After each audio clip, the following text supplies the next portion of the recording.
Today's event is an illustration of how our common efforts can be supplemented and strengthened. The Security Days is taking place before the annual Security Review Conference, aimed at enhancing security dialogue among participating states and reviewing OSCE security work in the political-military dimension.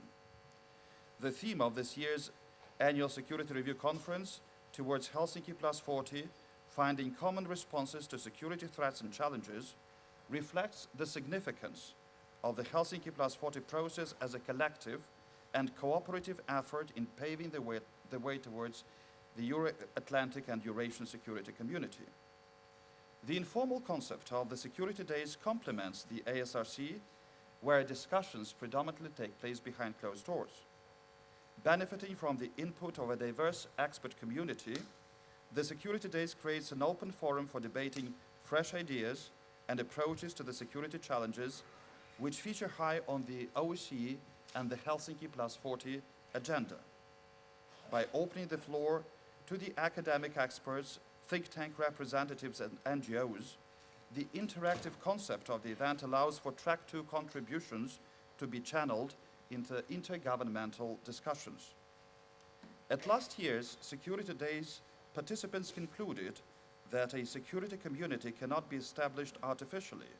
Rather, it needs to be forged progressively through a network of converging interstate business, cultural, and civil society relations. In this regard, one of the OSCE's main functions lies in managing and bridging divergent perceptions of security through its cooperative approach. Substantive and fruitful discussions in March, specifically during the Security Days on arms control in Europe and Afghanistan, reflected strong interest of participating states to those subjects with a strong expert component. In the context of present Security Days, the Chairmanship pledges its support for the inauguration of the OSCE Academic Network, an informal initiative of research institutes from across the OSCE area engaged in research and other academic activities on the issues of all 3 dimensions of security relevant to the OSCE. In our view, the objective of such a network would be to provide broader academic expertise in order to stimulate and advance discussions in the OSCE framework, in particular with regard to realizing the vision of Euro-Atlantic and Eurasian security community, as well as raising awareness on the role and relevance of the OSCE in the European security architecture. In conclusion, I wish to again express full support to the efforts of the Secretary General to consolidate this forward-looking forum as useful means for promoting dialogue among interested actors on the most critical issues of security for the OSCE participating states and the organization's agenda. I wish all participants an engaging and fruitful discussions, and thank you for your attention.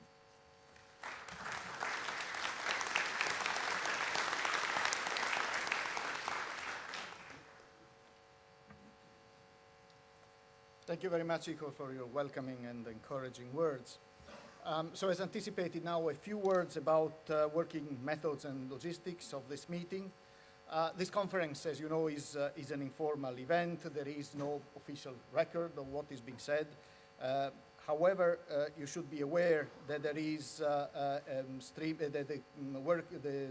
debates are being streamed live on the web, and there will be an interaction with a wider public through social media, Facebook and Twitter. So formally not on record, but de facto, you will have a pretty wide audience.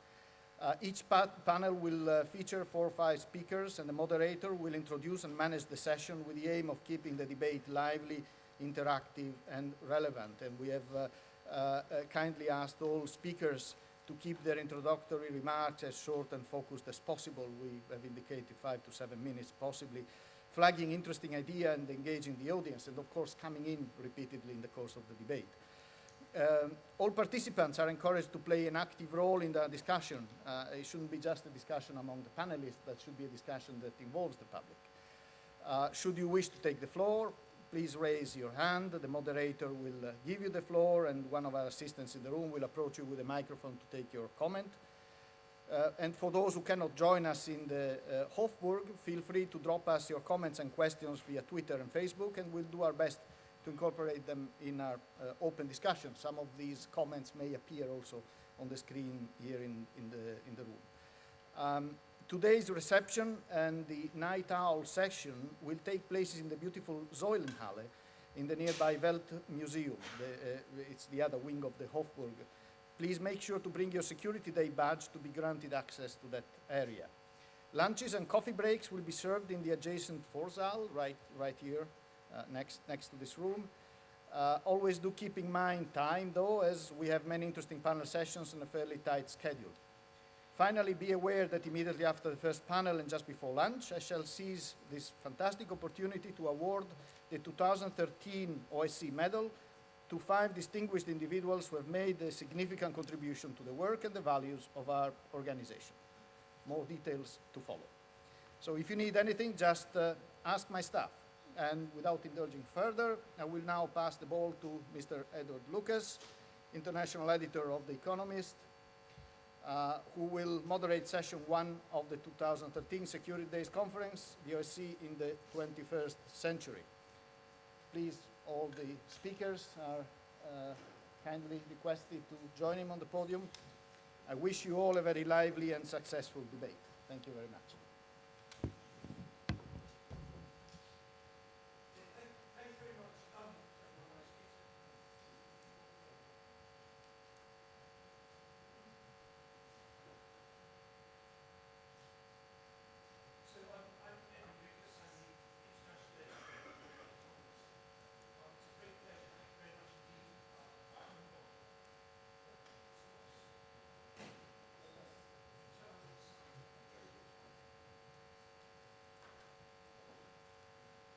Is that better? Or this one? Yeah, that's better. Okay. You can tell I'm not the science editor. So it's a great pleasure to be here, and thank you very much indeed to the Secretary General for his kind words of introduction. It seems a bit difficult in a room this size full of people wearing suits, many of whom are extremely distinguished diplomats, to say this is going to be informal, but we are going to try and make it informal. If you are on Twitter, the hashtag is hashtag SecDays, and the Twitter feed is @OSCE, and we will be bringing in questions from Twitter, from the outside world, from people who are watching it on the live stream. I'm aware that the OSCE is a consensus organisation, and consensus is a great thing, but it can be quite stifling. So this is where we're going to try and introduce a note of controversy and discussion in the broad theme of whether the OSCE has changed enough, whether it can change more, what it needs to do. We're obviously back in a newly interesting security environment in Europe, and we have speakers here who can contribute from every possible corner. I don't think I need to give full introductions. You've all got your agendas here, and you can all read, but I think anyone who's been following the European security story over the last 20 years will have seen many of these people on television, press conferences, and across the diplomatic negotiating table. So we're very glad to have them. Now, I was going to go in the order that the agenda suggests, starting with Mr. Ivanov, but I understand that there's been a bit of diplomatic negotiation while I wasn't looking, and we're going to have Wolfgang Schüssel to kick off, and then Mr. Ivanov first. So over to you, Dr. Schüssel. Thank you so much. Surprise, surprise. Everybody here on the podium is prepared to have in a minimum a 1 hour speech, but we learned at the beginning now we should have an open and frank discussion about 10 minutes starting point, okay? So I will forget everything what I prepared, and I will start with a little bit in scenarios. During the last months there were different scenarios. Do you understand? It's okay, microphone is working? There are different scenarios published. One which I would recommend is Alternative Worlds 2030, published by the National Security Committee, and this is quite interesting. But most of these scenarios are different, but they have something in common. First, The global population will grow from 7 to 9 or even more billion people. There will be an increased demand, especially for food, for water, especially water, for energy, for materials, etc., between 1/3 and more than 50% plus. This could and will lead to more regional conflicts. We have a rise of the middle class, and the middle class, as everybody knows, is pushing for more freedom, more participation, civil society, etc. Not always convenient for governments, but it's a necessary trend. We should be prepared for that. Then individuals and small groups have greater access to disruptive, even lethal weapons with precise striking capabilities, cyber instruments, bioterror, weaponry, etc. The new communication is a double-edged sword for governance, because it gives governments, democratic or authoritarian governments, a lot to say in the private sector, in the privacy of people. They are providing governments with unprecedented ability to monitor their citizens. There will be new weaponry, robot tools, insect drones, viruses, etc. By the way, without any limits and any regulation in the international law. This is something we should be prepared for, especially United Nations, but also OSCE and others. So we are entering a completely new world, maybe wealthier, but less secure. It's a patchwork global village, uneven, less cohesive, difficult to orchestrate, difficult to organize coalitions or decision-making processes.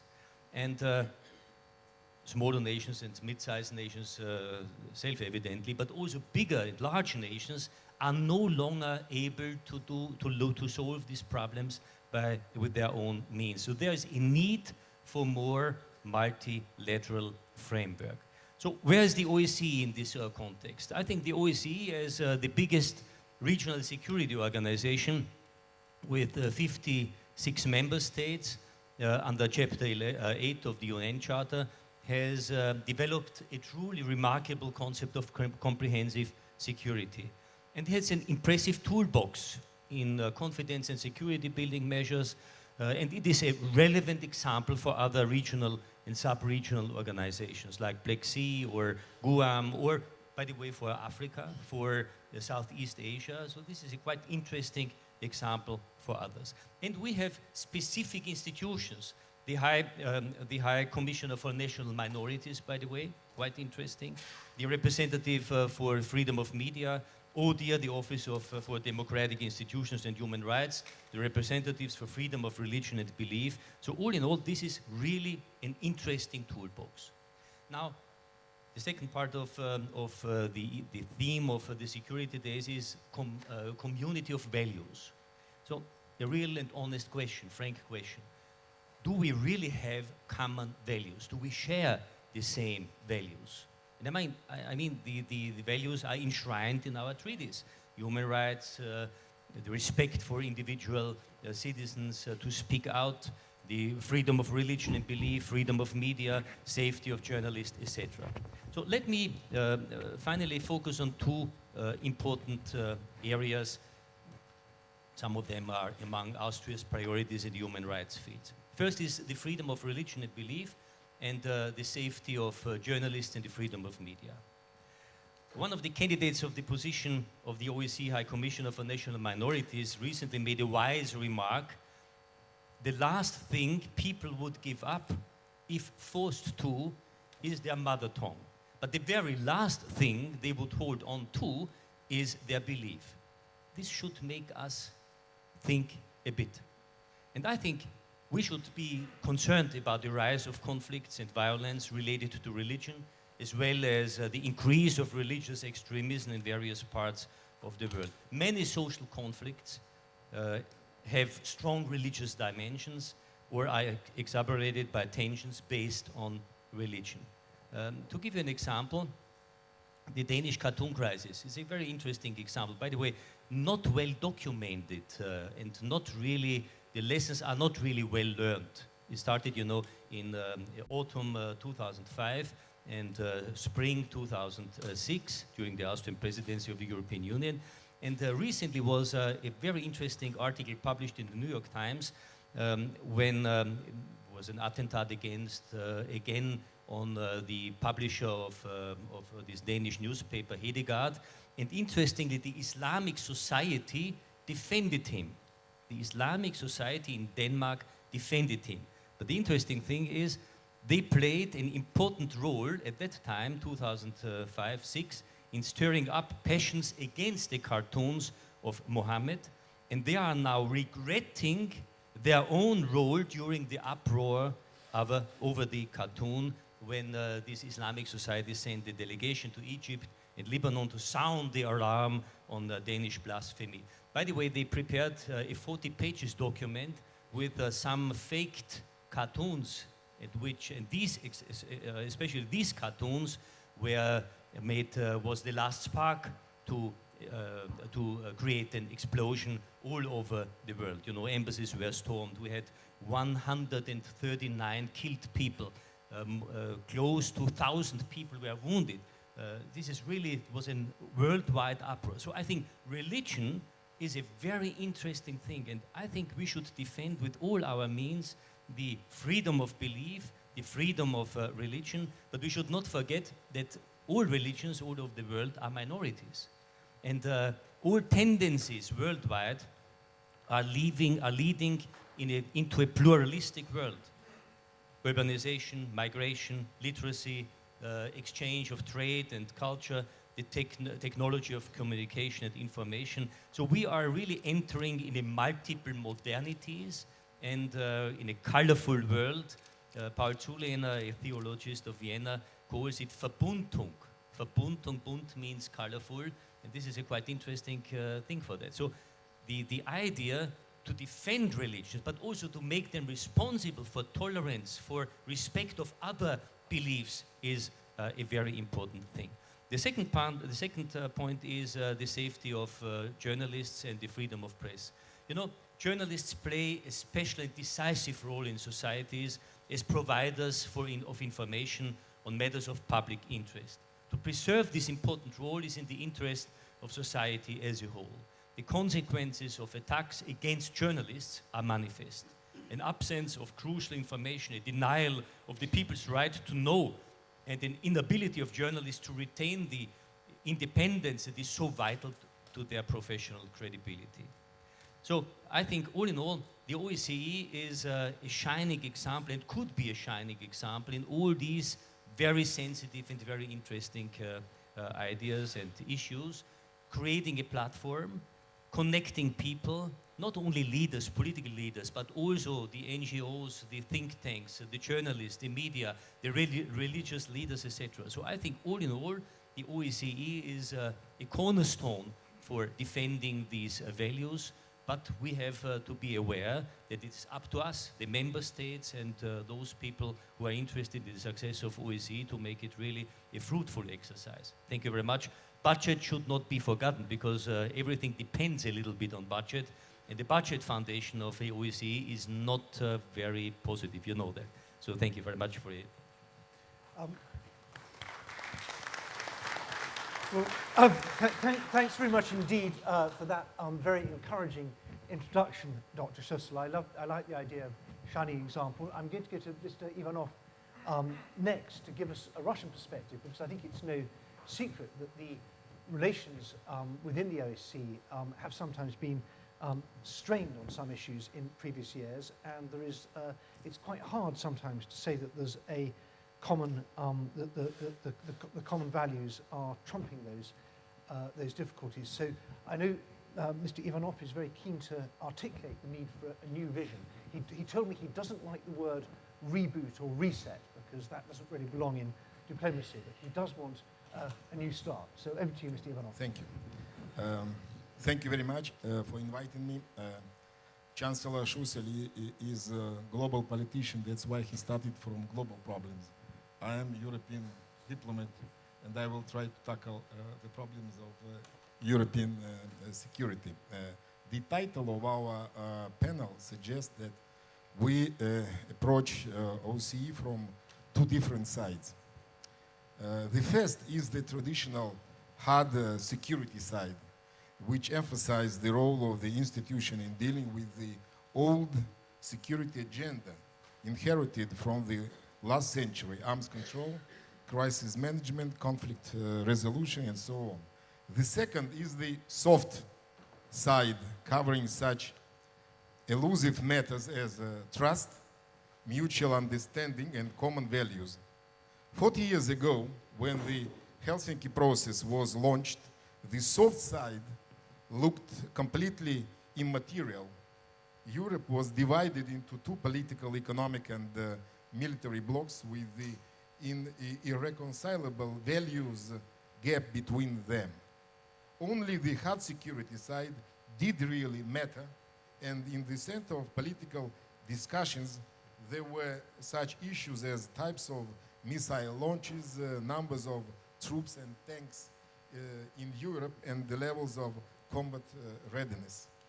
In other words, during the Cold War, OSCE could not become a true community of values. It does not mean that OSCE was not important.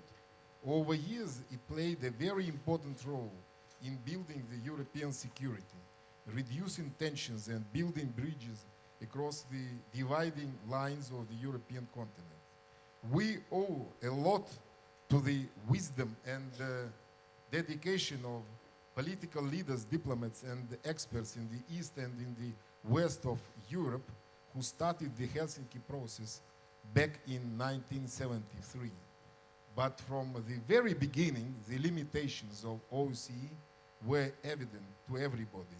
A genuinely pan-European institution could hardly be very efficient in a divided Europe. After the end of the Cold War, many of us, among them myself, had a lot of expectations regarding OSCE. Indeed, it is the largest, as Chancellor Schüssel said, the largest organization in the regional organization in the world, uniting 57 states. OSCE has accumulated unique and diverse experience, not only in the security area, but also in political, economic, social, and humanitarian matters. It played a significant role in overcoming the legacies of the East-West confrontation on the continent.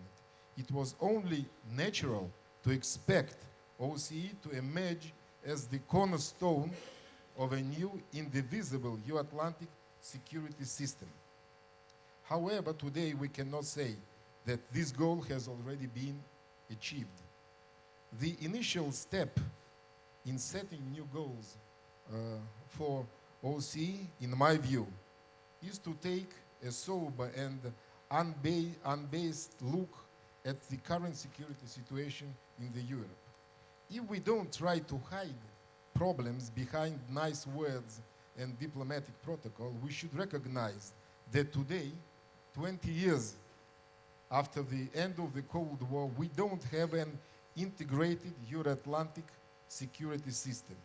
We still have the West and the East. The borderline between the two has moved eastward, but has not disappeared. True, we don't have the Iron Curtain any longer. Our citizens now travel all over Europe, and you may see in vain now today, every second person speaks Russian.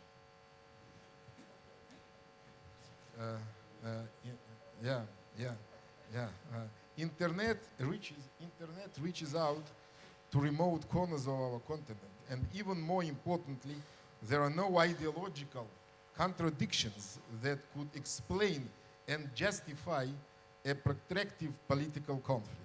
But mistrust and mutual suspicion are still with us.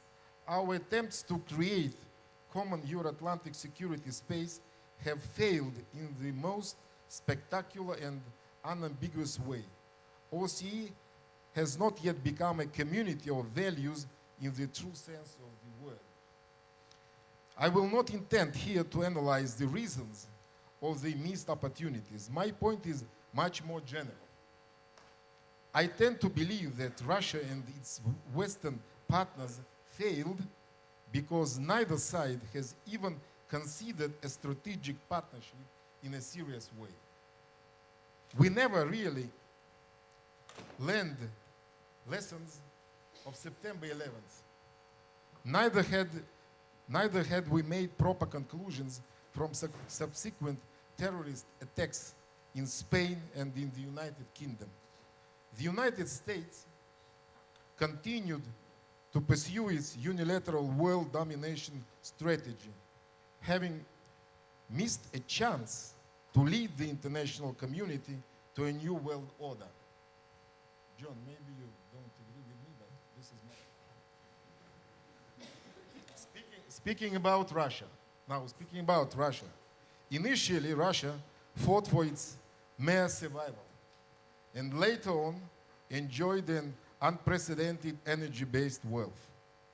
European Union was too busy managing its geographical expansion and then had to confront a chain of constitutional, political, and economic difficulties. In sum, everyone was busy minding his own business, and the concept of the European Euro-Atlantic security system remained a concept shared by few idealists. It would be highly naive to assume that under such circumstances, OSCE could evolve into a truly efficient and influential regional security institution, not to mention a community of values. However, let me emphasize once again, there is nothing that prevents OSCE from becoming a community of values. Or at least we can create a community of common interests to start with. Indeed, when you talk to responsible politicians in Moscow or in Washington, in Brussels or here in Vienna or in any other capital, you are likely to get mostly the same assessments and the same conclusions on the majority of security matters. These common perceptions are a solid foundation for building together a new OSCE, an institution that will respond to numerous challenges and threats of the 21st century. Does it mean that the old hard security side of OSCE does not matter at all? I think that it would be at least premature to make such a conclusion. We have a lot of the unfinished business of the Cold War in Europe. The old notions of the 20th century, deterrence, balance of powers, mutual assured destruction, credible verification procedures are still with us. Many of the conflict situations in various corners of the European continent, territorial disputes can be traced back to the Cold War era or even to older times. On the other hand, we have new challenges to the Euro-Atlantic security that became particularly visible only recently. For example, energy security, migrations, international terrorism, cybersecurity, or so on. The Euro-Atlantic zone is by no means immune to numerous destabilization impulses coming from the other regions of the world. But the reality is that the unfinished business of the Cold War seriously diminishes our ability to deal with the new agenda. If we have no trust between us, if we still stick to the dogmas of the 20th century, how can we find solutions to much more comprehensive and sensitive problems of today and tomorrow? We cannot simply bypass old problems. We need to resolve them once and forever. In 2009, a unique process was created called the Euro-Atlantic Security Initiative. I have books here, and maybe you know about this initiative. And I will mention only one thing. John participated, and some of my other friends participated who are here. I will mention only one sentence from this as a result of our discussions and study. We concluded that the only means to assure the long-term security of our peoples lies in building an inclusive, undivided, functioning Euro-Atlantic security community, a community without barriers, in which all would expect resolution of disputes exclusively by diplomatic, legal, or other non-violent means without recourse to military force or the threats of its use. Governments within the community would share a common strategy and understanding in the face of common threats and commitment to the proposition that the best and the most efficient way to tackle threats, both internal and external, is through cooperation. Also, good idea, but how to implement that goal. Other working group, I have also here this, this report prepared by Russian International Affairs Council, NTI, European Leaders Network, where we gives our concrete proposals, what we need to do. I will mention only two. The first, it's clear that if we want to start serious process of reforming OSCE and to create real community of security and common values, we need to have clear political mandate. It means, as Helsinki process started, it's necessary to take decision on highest political level of every Euro-Atlantic states. And only after that, with such a mandate in the hands, diplomats, experts, military people can start really to work on that issue. And the other issue, very important, that we need to work on the issue of comprehensive security. We cannot tackle different problems separately. Today you cannot divide security, you cannot divide values. It's necessary to have comprehensive vision of security and of community of values. I think that everything is possible. It's necessary to start this long and difficult work, but if we want to live in Euro-Atlantic region with security, thinking about the future, we have to start now, and I think that we have everything in our hands. We need clear political mandate to sit and to start to work. Maybe we will need not 1 year, maybe 10 years or 20 years, I don't know. But it's necessary to start. If we start, there will be a result. Without starting, without negotiations, there will be nothing. We will stay speaking about the same things, blaming each other, but staying where we are. And the threats and problems, there will be more and more for all countries. Thank you very much.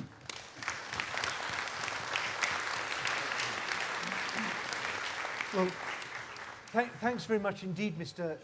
Ivanov, for that. And I hope that in the discussion we can get on to some of these practical examples and why they have been so difficult to solve. And I know that the menu, the agenda for the rest of the conference also goes into those. I just want to welcome on Twitter. We are having someone who's tweeting in Greek, in fact, two people, one with the very good Twitter handle of anti-logos. Logos means word in Greek, and anti-logos, I guess, is anti-word. And also someone called Itora Bakoyannis, I hope I pronounced that right. But welcome to the followers on Twitter, and please let's have some more. And on that note, I'm going to turn to Dora. There's a microphone there. Dora Bakoyannis, former Greek Prime Minister, for your thoughts on these issues. Over to you.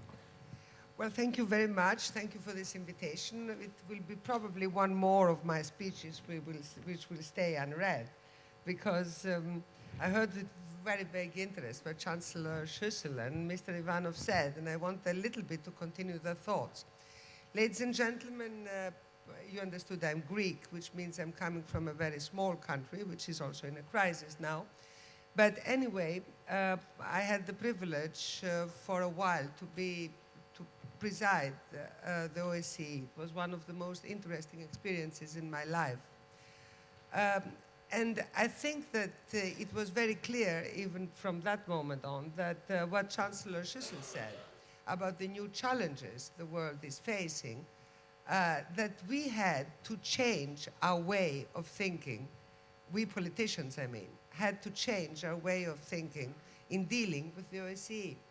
It was very clear that we had the privilege to have 57 member states, 11 partners, sitting around the table mostly, of course, reading their notes prepared by their bureaucracy.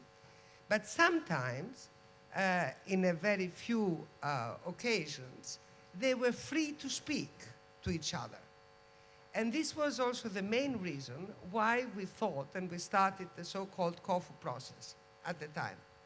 Because we realized that what people needed is to be able to speak freely, not read their talking points, which was mostly the case when the highest level, which means the ministers, met, and speak about the possibilities they had to really solve some problems.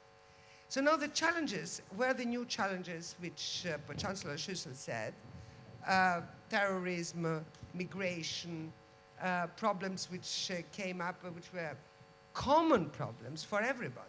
I mean, if you have a bomb in Moscow, or a bomb in Athens, or a bomb in New York, the results are the same. It's a catastrophe, it's terrorism, you have to deal with it. So it's just common logic that you try to get the help and the cooperation of everybody who can help you. We saw the last time with the incident in Boston. Emigrants. There is no European country who doesn't know that the crisis in Syria will result to at least 1 million of refugees, probably in the next 8 months, coming over one way or another to Europe. Probably through Greece. Probably through Greece. And I didn't even want to speak about the problems of my country, but thank you for mentioning it. It's one of the biggest problems which we will face probably during summer. And Turkey also, I mean, and Lebanon also, and Jordan also. I mean, they are even having more problems than we are. So I really tried to understand why we had to stay with this dividing line in the OSCE Mr. Ivanov spoke about.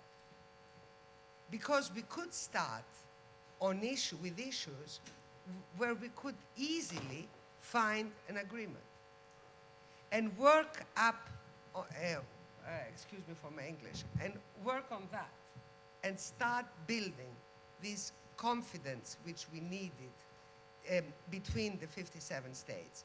And it's confidence practically which is lacking. Confidence, and I would say also tolerance, because tolerance and respect are two words all politicians love to use, but they practically never mean it. You know, the other should be tolerant, but I can be less tolerant. You know, this is the attitude. But tolerance means that both of us have to understand each other, and both of us have to be tolerant, and both of us have to respect. And Chancellor Schüssel mentioned the caricatures in Denmark. I have a different point of view. I was a minister at the time, and the Danish minister called me and said, Dora, you Greeks have a good understanding of the Islamic world. Try to help me with the Arab states. And I tried. And as you probably know, Greece is a country which has invented democracy, but in inventing democracy, they invented also all the problems of democracy, which means that we have a press which is absolutely out of any control, which means that demagogy was also came over with democracy. But it was interesting to see that Greece was the only European country who did not print, our press did not print the caricatures of the Prophet. And it was interesting to analyze that, and it was probably because there was some kind of a different attitude, a respect towards Islam, which they thought, were not part of the freedom of the press, but just of a politeness towards people who feel offended with this kind of caricatures. Now, what I want to say with this story is that we can all go one step forward. And allow me to say, Mr. Secretary General, I feel the OSCE now needs a success story. If we really want to have a clear mandate, and I agree with Mr. Ivanov, we need also a success story. And I feel that we have a lot to do there. There are conflicts, which are called, there is a diplomatic word, I have written it down, but I always forget it, something with hot conflict, protracted. I always forget this word. Anyway, protracted conflicts. They are in between, they say, my diplomats also say that, between the frozen conflicts and the hot conflicts. Wonderful word, only diplomats could invent it. Now, the problem is, these conflicts can be solved. I mean, I've been working long enough at the Nagorno-Karabakh conflict, and I still don't understand why, Mr. Ivanov, the Geneva talks are exactly where I left them 4 years later. I mean, there are conflicts which should be solved. And you have a change in the situation, for example, in Georgia now. You have, I think, a slight change, I'm very polite, in maybe the Russian attitude. Why couldn't we work on concrete conflicts and have one, at least, success story? We need that very badly. Because then the OSCE could show that in having 57 countries participating, in working on our common value system, which we would like to see it more common than it is now, that we would have some concrete results.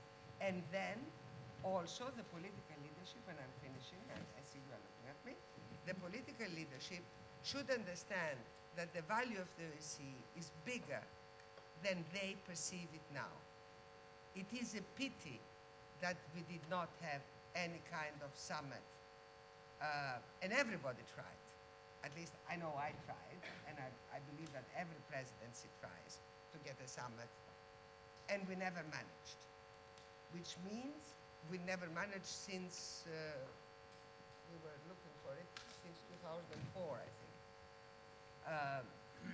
And this means that the OSCE has also to do some kind of homework in trying to persuade our leadership at home that this is an organization which has a future, which can be productive and can produce results. Thank you very much.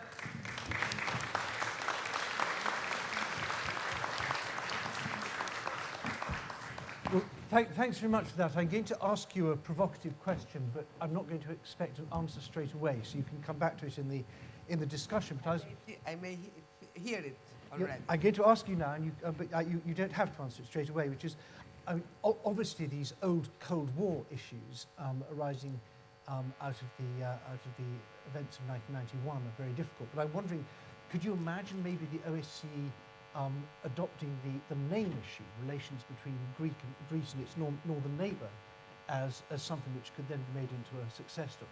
Could the OSCE do that? Why you don't not? Have to answer. We would gladly see somebody having some kind of results on this issue.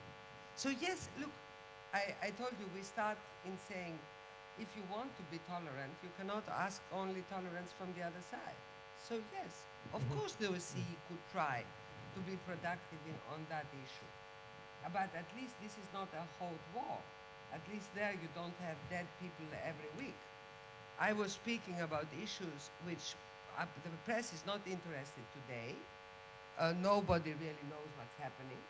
But if you really look into them, you have every week some kind of people who are killed in these conflicts, which I never can say how they are called. Protracted. Protracted conflicts. Yes. Well, thanks so much for that reminder. I'm very glad now to be able to turn to Vilija, Aleknaite, Abramikiene from Lithuania, because I think one of the sort of sharp dividing lines that Mr. Ivanov referred to is probably the border between the Baltic states and Russia, where you have countries that are in NATO and very glad to be in NATO, regard NATO as the cornerstone of their security, and Russia, on the other hand, which feels that NATO has passed its sell-by date, is rather sceptical about America's involvement in European security, dislikes the what Russia perhaps sees as the militarization of in the new member states, and takes its own precautions accordingly. So give us a Lithuanian perspective on European security. Over to you. Thank you.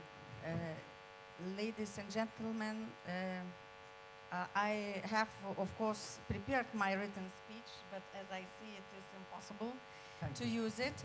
And what else?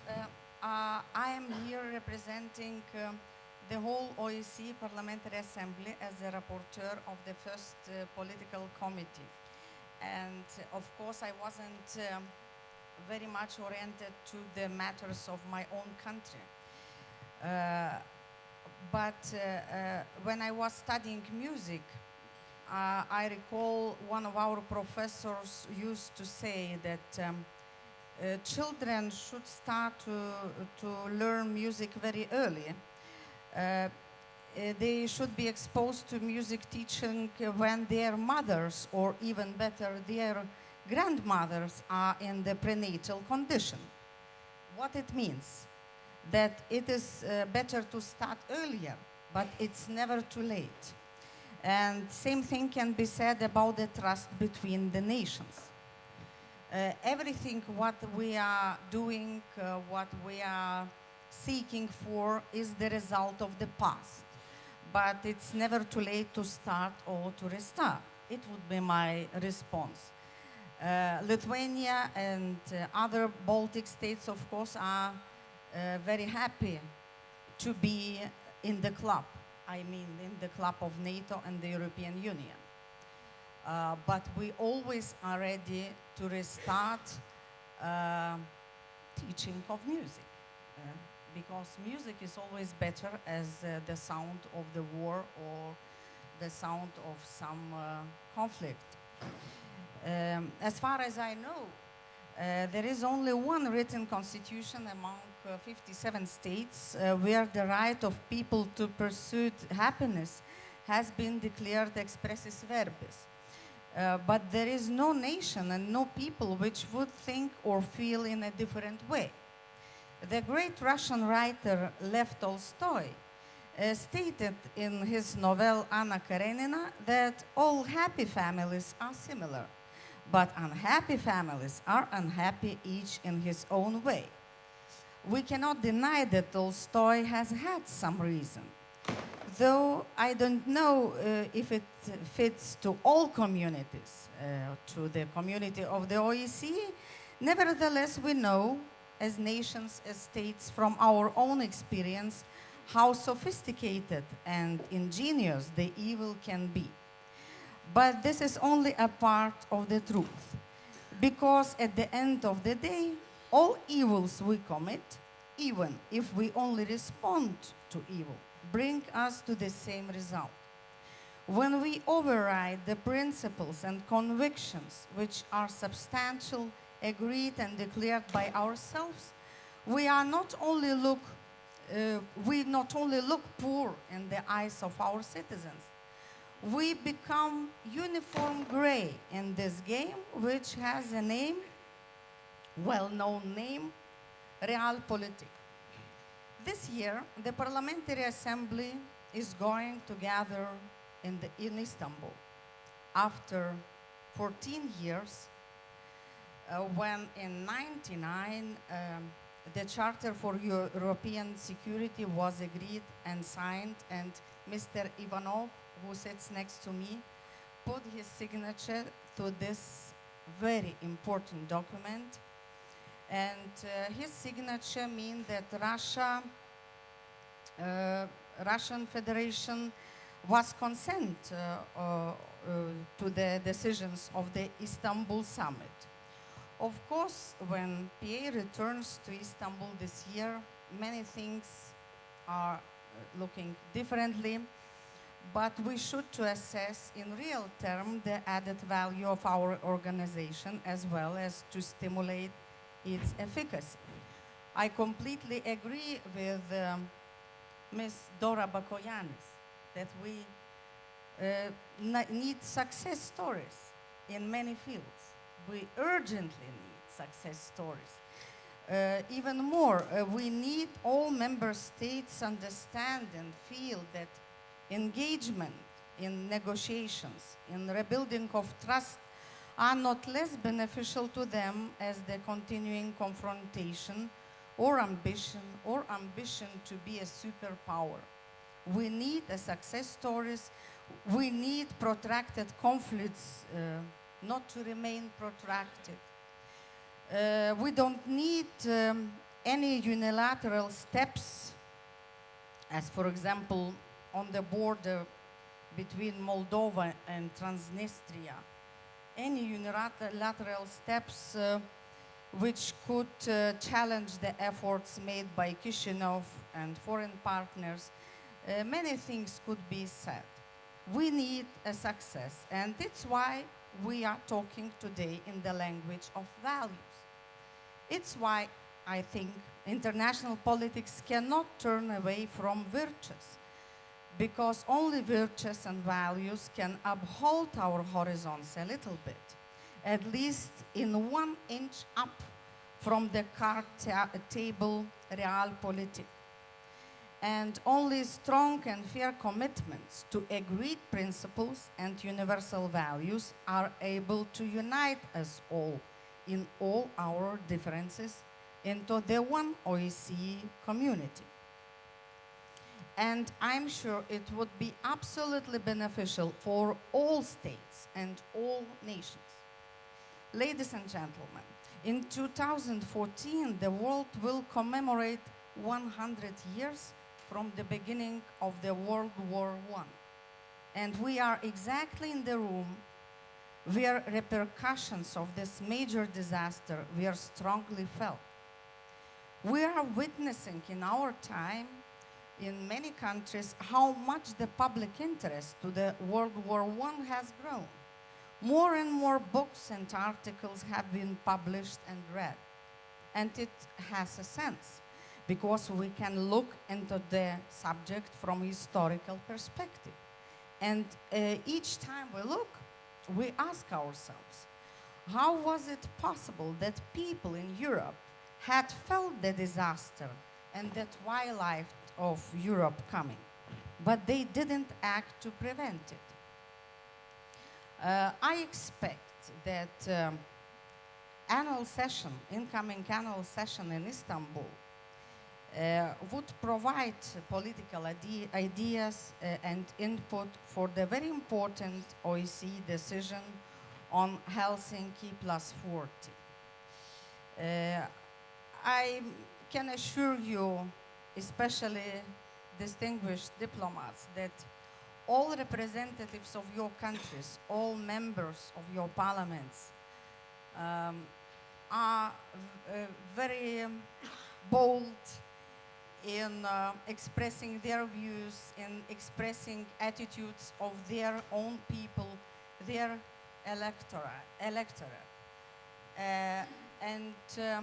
I'm happy today that this room, where the Permanent Council usually has his meetings, and we are used to some style of the Permanent Council, that this hall today seems very vibrant, alive. It shows that we really came to the point where the discussion about values and about the success stories we need can unite us again. Thank you.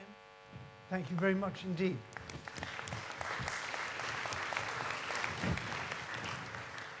I'm very pleased finally to turn to Ambassador Kornblum, who is remarkable in 3 respects in our discussion. First of all, he's the only American, and the OSCE is a transatlantic organization.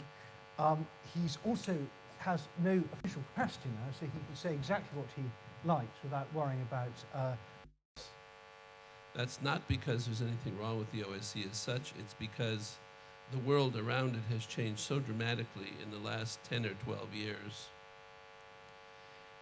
The governments who make up this organization have in many ways changed their behavior considerably over the past 10 or 12 years.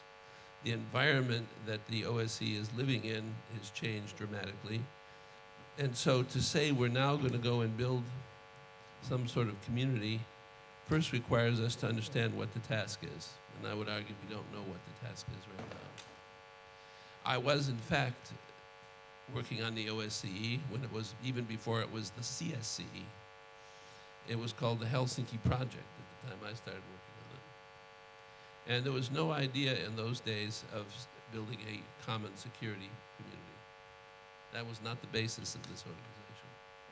The basis of this organization was to get East-West dialogue moving after the very dark days of the 1960s, when everything seemed to be going badly, and especially after the Warsaw Pact invasion of Czechoslovakia, people were really worried that things were going to get off track. A proposal was made, which was agreed by NATO and by the Warsaw Pact, that we would start a security dialogue with 3 elements, and each element would be attached to the other. The first was the quadripartite negotiations on Berlin, which I took part in from beginning to end. The second were the negotiations by the Federal Republic of Germany with its various partners, including the Soviet Union, including Poland, including East Germany, in fact.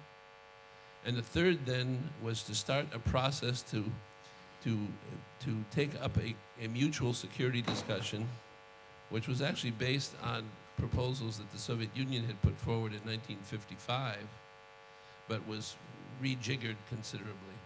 That led to the Geneva phase, the final act, and we know what happened after that. But never was there a thought of a common security community.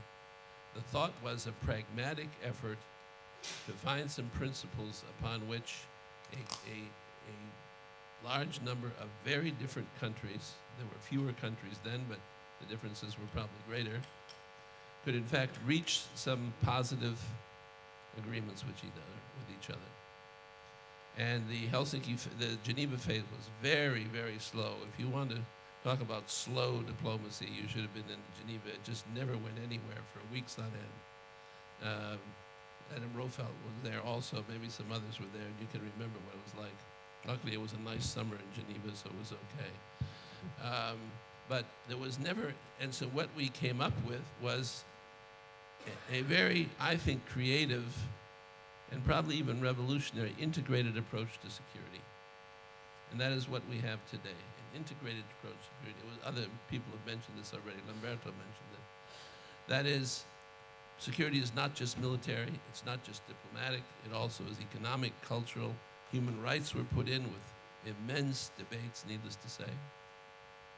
But after 1975, when the CSCE started going, there was never any idea that we were forming a common community. There was that we were hammering out ways of doing business with each other. And discussion in those days, will surprise you perhaps, was much more open and much more productive than it is today. Because there was no sense that we're trying to do something the same. There were massive debates. I was the I wasn't the delegation chief, luckily, but I was the manager of the Belgrade follow-up meeting for the United States.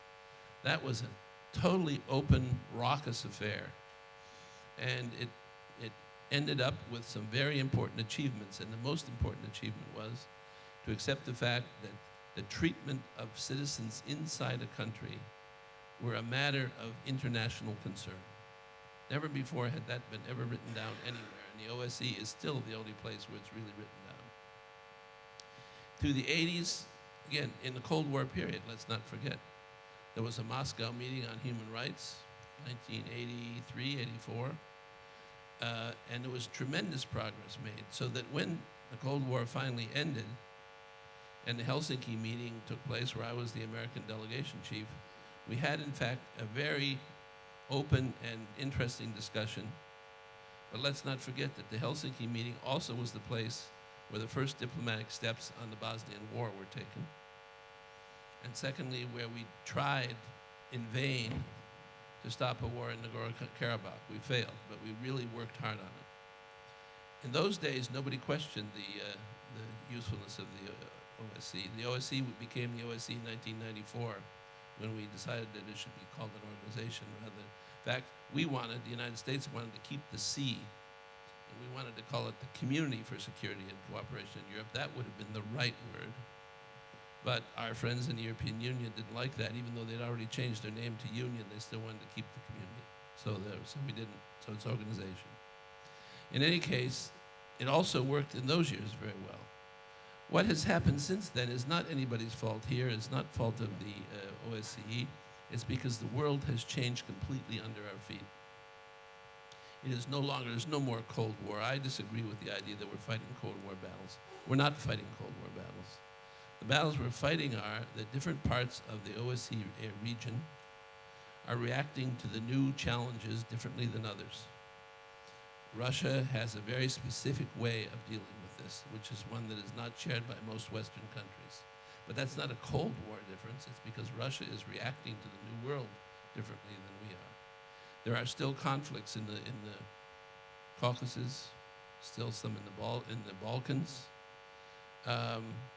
And they, again, are not because there's some Cold War going on. It's because deep-seated historic, cultural, whatever you wish, economic problems are there.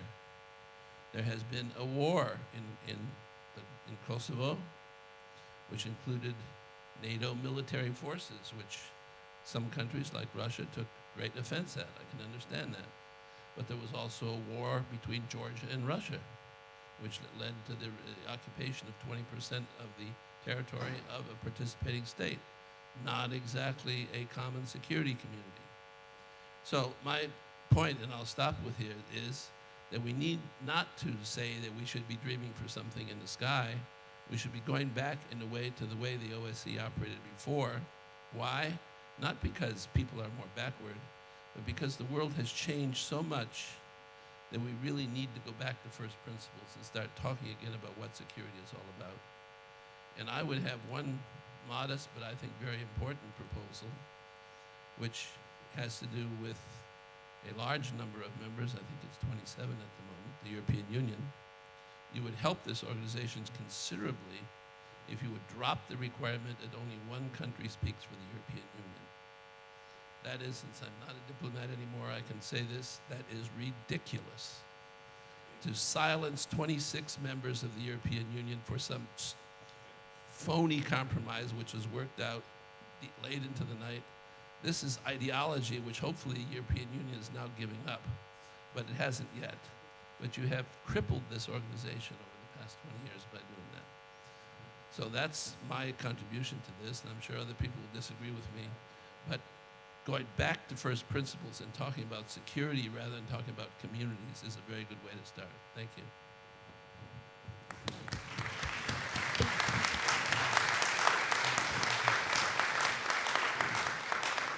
Well, thanks very much indeed for that, Ambassador Kornblum. And I'm going to ask, I'm very much looking forward to questions from the floor. So if you want to make an intervention, you can just go and stand by one of the microphones and I'll recognise you then, and that would be great. You can also, if you're shy, you can tweet a question. I'll just read it off the screen, or you can even send it to me in a little bit of paper as someone's just done. But I want to have a lively discussion. But I want to, and I'm going to, in a moment, come to Wolfgang Schüssel and ask him what he thinks about this idea of the European Union dropping its requirement that only one European country, one EU country can speak in these discussions. Before that, I want to go to Igor Ivanov, because that was a very clear statement from Ambassador Kornblum. Let's go back to the old days of hard discussions about hard disagreements. Let's not pretend that we're part of a shared values community. This is a place where we do tough bargaining on issues.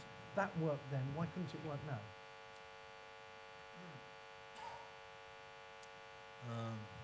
With John, we participated in contact group in Balkans during Balkans crisis, and with some people present here, and we demonstrated that with disagreements on several points. When we want to stop the real war, stop the real conflict, we can sit together, we can discuss, and we can stop it. We demonstrated in Dayton, where I was one of the co-chairs, and still in Bosnia, with all problems, we have the peace. We demonstrated in many other things. It means we are reasonable men here. We can have differences in our family, but we have to have priorities. When we need to reach agreements, we can reach it. But we need to have that understanding. It's necessary. We don't need to wait war. We don't need something dramatic. We spoke about protracted conflicts. You don't like this word, but they're still there. I can give you one example about Transnistria, not about Nagorno-Karabakh, because in my experience, I had experience with all the conflicts. The easiest solution was Transnistria. And when we had paper, I had paper in my hands, agreed by Voronin and by Smirnov from Transnistria, and with President Putin, we were ready to go to Moldova to sign that treaty. The President of Moldova, Mr. Voronin, called us the night before signing, saying, look, I received calls from Washington and from Brussels, and I cannot sign it. But it was possible. What call he received? And I called after that to my friends in Brussels. I will not mention their names, they are friends till now. Asking them, why you called to Voronin? Because they wanted to participate. We want participation or we want results. Russia could do it at that moment. And when about Nagorno-Karabakh, when we were blamed that we wanted to maintain that conflict because to maintain our influence in Caucasus, we said, okay, let us, Americans and the Europeans, France, come. We created Troika, and we started to work together. And where we are, there. That's why you may ask Moscow, but you have to ask also Paris, and you have to ask Washington. Why in Nagorno-Karabakh we are where we are? It means there are some differences. You cannot say that there is one solution for all conflicts. Situations are different, and but the main thing is that we have to work together. And what I am saying, that we cannot say that we will be the similar. There will be differences. I remember how many years I negotiated with Council of Europe about Russian countries. And during the war in Chechnya, it was not easy. And I was trying, if I want to be member of Council of Europe, I want to share the values. Maybe I'm not totally prepared, but I want to be member of the family, and in the future, working together, we will come to the same solution. That's why this is what I think where we are now. We need to understand that we can discuss, we can blame, we can say, but we need to understand that this situation, you said about who is happy, who is not. I don't know any country happy in Europe. Maybe I'm wrong. Euro-Atlantic states. What country, what people happy? All of us, we feel that the situation is not good, is not comfortable from the point of security, from the point of economic, from many other things. That's why it's necessary to cooperate. Can we create something new instead of OSCE? We cannot create. We cannot create because this is a unique organization, and we don't have to think about to create something. We have to work inside and to sit together and to make priorities and go with that. That's a very good question you've just raised. Is there anyone here from any of the countries in the OSCE who's happy, who is actually happy with the state of European security? If so, please put your hand up. It'd be very interesting. Yes, Lithuania is happy. Go ahead. Yes, I am going to respond to this question of the happiness. I didn't want to say that there are absolutely happy states, because I don't believe that Tolstoy had an idea that there are absolutely happy families. He only wanted to underline that unhappy families are unhappy in his own way, each of them. But as I'm representing my people, each parliamentarian represents, he knows that people strive, people want to be happy.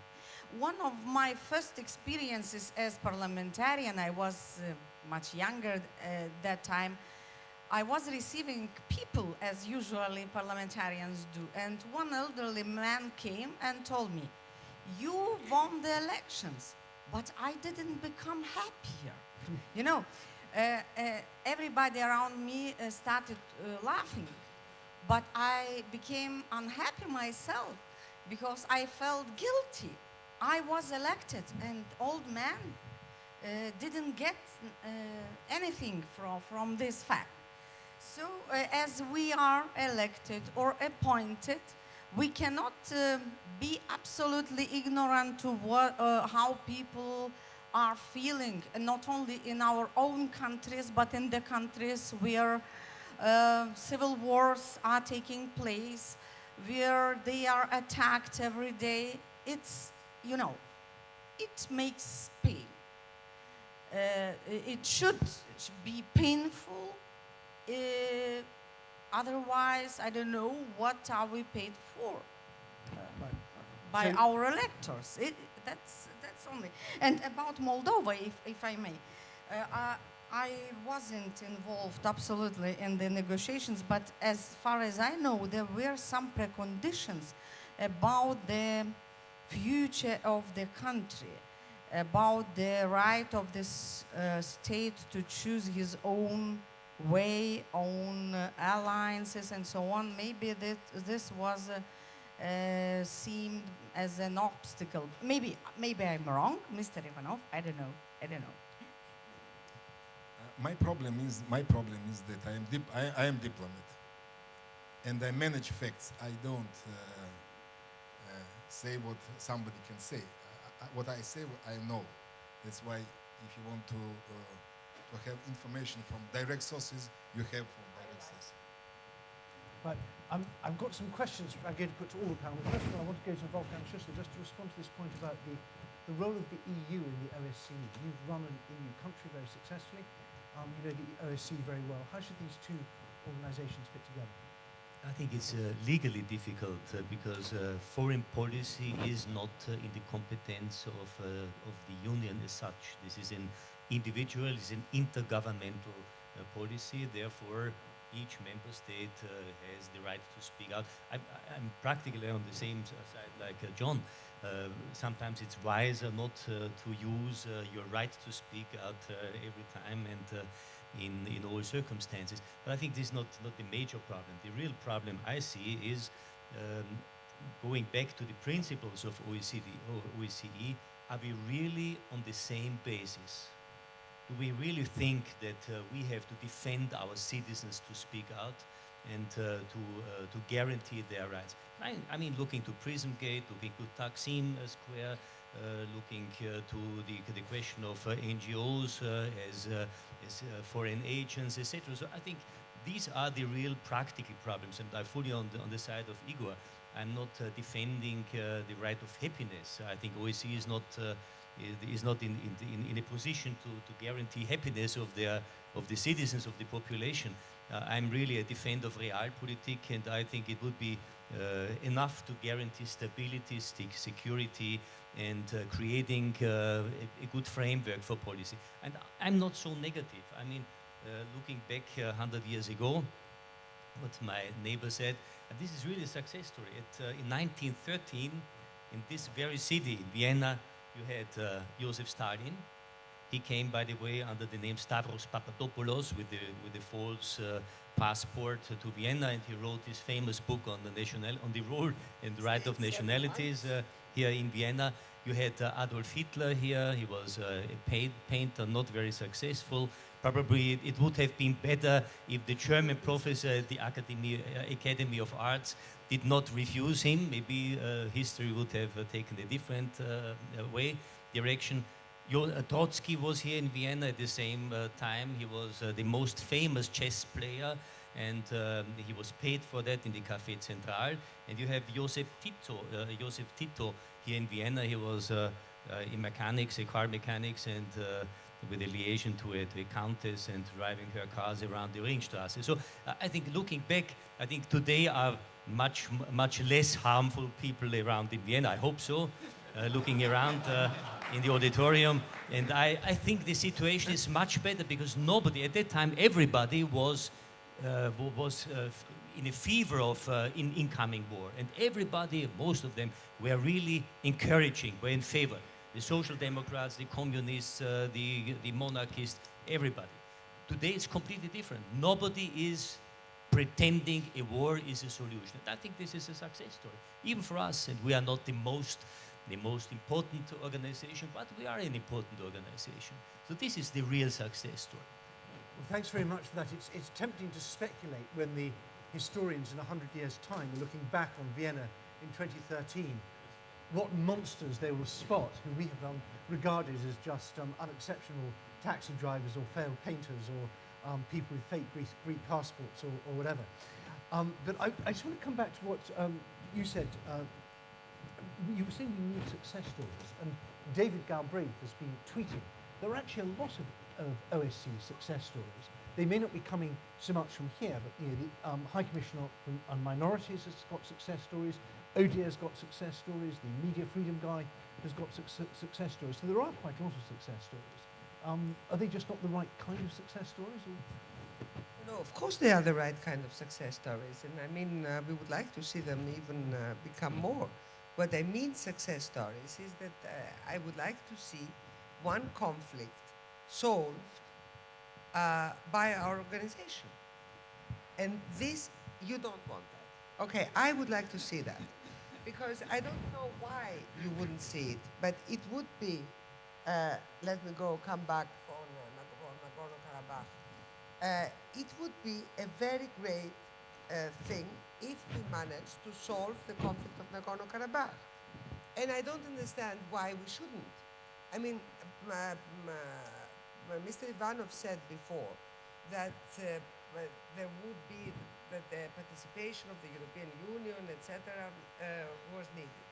Yes, I agree, because it is very crucial that we have 3 or 4 different players around the table agreeing how they would solve the problem and helping both sides solving it, because it would be viable probably, and confidence would be more easy to build. But I don't understand why this organization should not intervene in this kind of conflicts, which the European Union alone could not do it. You, the United States alone, were not very successful. And Russia alone cannot do it.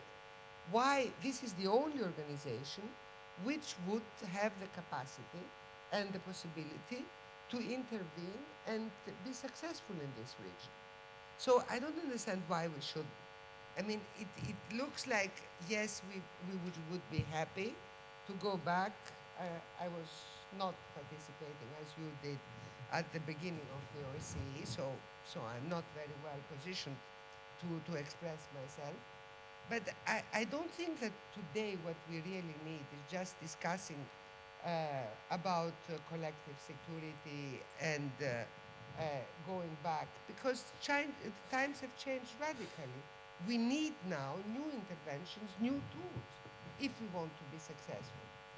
And I really believe you can call me, just a politician who has utopic views, but I believe that we have to intervene now with the new challenges, and that the OSCE is the only organization, which at least I can see, who could do that. Okay, straight over to you, Ambassador Kornblum. You're obviously disagreeing there. Oh, I disagree totally. The OSCE has been involved in all of the conflicts you mentioned since 1992. And the result of the OSCE's involvement has been backwards, not forwards. When we started on Nagorno-Karabakh, there was no Lachin Quarter, there had not been a war. A war took place, and it has been frozen since then. When we started in 1992, we had a mission to Ossetia in 1992. There had been no war between Georgia and Russia, and 20% of Georgia's territory had not been illegally given to other people. In other words, And I'm not blaming the OSCE for this. The reason the OSCE didn't exist because it is not the organization to do it. The organization to do it is the political will of the countries involved. The OSCE is a vessel. It's a means of doing it. I can give you some examples where the OSCE was brilliant because the governments gave it the mandate. The first democratic election in Bosnia-Herzegovina in the fall of 1996 was supervised, organized, carried out, counted by the OSCE with a Swiss chairman-in-office who put an immense amount of resources into it. Millions and millions of dollars for aircraft, for people, for trucks to carry them. It wasn't NATO or anybody, it was a Swiss chairman-in-office. That was a very big success. If you go back to the early 90s, some of the difficulties between the Russian population of Estonia and the Estonian government was negotiated and solved by the OSCE. There are many, many success stories for the OSCE, but each time they took place when the political authorities wanted to allow it to take place. And the truly frustrating work of the Minsk group, the truly frustrating work in Ossetia and Abkhazia, the even more ridiculously frustrating work in Transnistria, and I believe Igor if he says some governments called up and said no. This is not the OSCE's fault, but you cannot say that all the OSCE has to do is think up some new methods and they're going to solve the problems. It's not the case. It's the governments who have to solve the problems. My argument would be that the OSCE can be a good tool, but it's not doing the OSCE a favor if they say, we, the OSCE, need to come up with a success story, we need some new methods. No, that's not right.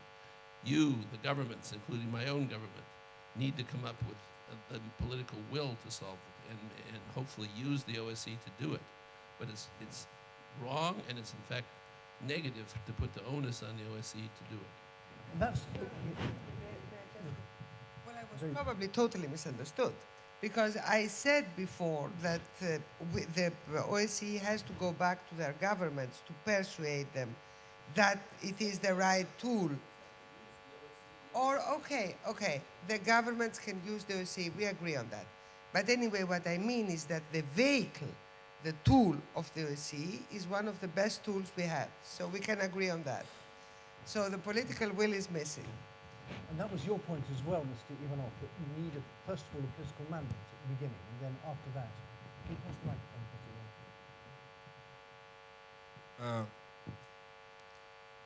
please? OSCE, as any other international organization, starting with United Nations, this is structure. And they cannot take decision without decision of the members, country members of that organization. That's why if they give them corresponding mandate, they, as structure, as organization, they have tools. But if they don't have such a mandate, they cannot do anything. That's why I think that today it depends from the states, members of OSCE, about to start the serious dialogue. I don't want to continue discussions about concrete conflicts, because this is, from my point of view, not exactly the examples for OSCE, because they had some mandate, but they cannot resolve by themselves that conflicts. It was mainly between states, several states, with different participation. But we are speaking here about the security community, about the future of community of values and community, security community. And to start the dialogue, we need to start with many things, with principles, to discuss the principles, to discuss mechanisms, how to use. Because the machinery is good. The main thing is how to, what you want to put inside this machinery and what result you want to receive. That's why I think that today, maybe next summit, I think that it's good that we have security days here, this and security days and security months and security years. It will be good to prepare the public opinion in our communities, to prepare that we cannot continue. We are living with the mentality of Cold War. I can give you a lot of experience. Take any paper, any document of any country, starting with Russia, European countries, the United States, and you will see in security doctrines the words from the Cold War. deterrence, mutual destruction. If you want to destruct, how we can have integrated security community? If we speak about deterrence. Deterrence is barriers. That's why we need to change mentality. And to change mentality, we need, it's necessary, politicals have to take that responsibility. And civil society, we as a non-governmental organization, we have to create corresponding public opinion to help them, to the politicians, to take such important decision in next summit, during next summit. Well, this is a very good opportunity to bring in one of the question that's come from Vilija Chekarova, which is, do we share the same values around security? Because I think that if you have, and I'm going to go to ask all the panelists to respond to that, it's also echoed by Tadas Langaitis, who says OSCE is a compromised institution. Do we have a compromised or shared definition of security? And well, security values, I don't know. Security principles and values, this is maybe... Well, let's talk about values then, because if we speak about security, during the one of the last meetings of Russian NATO Council, we decided to prepare the list of threats, for example. And we prepared, it means we share, we understand we have the same threats. It means the list of the threats was the same, agreed between NATO countries and Russia. We share, but now the main thing is how to deal with the problems, how to construct the mechanism to deal with that new challenges and threats. About values, there may be discussion, not only between Russia and the Western countries. I think that between Western countries there are discussions about values. And this is normal because multiculturalism, for example, or many other things, you cannot, you don't have the same appreciation in Great Britain or in France about many things. That's why this is normal. I don't think that this is big problem to go ahead with the creation of security measures and security mechanisms in our Euro-Atlantic space. I think that all that things they have to go in parallel, because trust is very easy to destroy. You may destroy it in one day, but to construct trust you need a lot of work and concrete examples where we are working. For example, after September, when I mentioned September 11th, I think that it was the best opportunity after the Cold War to start together to work, because we created anti-terrorist coalition, working all together. I want to remember, in Afghanistan, in the war against Taliban, Iran participated, and the United States accepted Iran as a member of coalition struggling against Taliban. Today, Americans don't want to accept Iran on Syrian negotiations. Why? This is the problem of value, or this is something different? That's why we have to change the mentality. This is, I think that if we go ahead with security, if we have trust, if we have real cooperation in difficult issues, it will be easier to speak about values and maybe to have some common ground for other values or other principles. So, really, do you want to respond? Do you want to respond to that? Yes, I liked very much the point of Mr. Ivanov that political will and political mandate comes from capitals. That's true. And during my recent meetings with OSCE experts in Vienna, they are working on Vienna Plus document. I had the opportunity to see working papers with numerous proposals to this document by different countries. These papers are marked in different colors. And that view of colorful pages told me without words that intensive negotiations are going here in Vienna and that governments are very active. I think somebody doesn't agree, but I think these colorful pages show that as my own ambassador, His Excellency Giedrius Čekuolis, told once that 1 inch step forward within OSCE may be of a golden value. And it's my response to Thomas from Lithuania. Yes, really, this organization operates on the consensus rule differently from the Parliamentary Assembly, because in the Parliamentary Assembly we are having vote. This organization, intergovernmental organization, each time should achieve the compromise. But I'm sure there are so many common threats around the region and so many things we have to solve together, and we are doing. The organization is solving the problems together. Let's remind Afghanistan. I think it's one of the matters where mostly countries have agreement. So if we are going the way of finding more and more and more points where we could achieve something concrete, I think it's valuable. And it would demonstrate that political will still exists in our country. Thank you very much indeed for that. I'm going to go to Wolfgang Schüssel next, but I do encourage you, if you've got a question, just come stand by one of the microphones. We've got about 15 minutes left. I'm very happy to have contributions from the floor, either if you want to endorse what's been said, or even better, if you want to disagree with it. Go ahead, Schüssel. I think we have some areas to agree. First of all, I think what is very important, what John said, is the concept of integrated and comprehensive security policy. This is important. It's no longer military policy alone, but it includes governance, it includes economy, it includes civil society, press, NGOs, etc. So I think this is important. Therefore, it is necessary to cooperate with other institutions. Pooling and sharing our resources is one. Is this the next important tool? Council of Europe, OECD, European Union, etc. So I think sharing and pooling in times of budget restrictions for everybody, for nations, for international organizations is necessary. So integrated comprehensive security, pooling and sharing.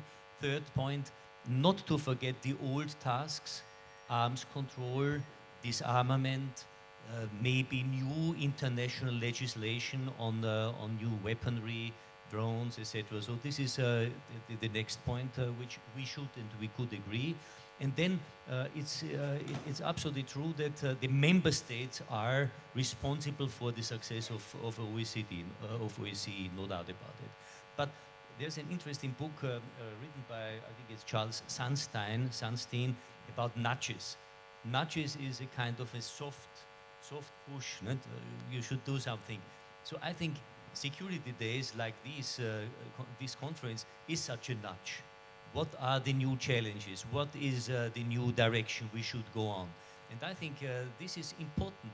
Of course, the member states at the end, consensus oriented and consensus is needed in the organization.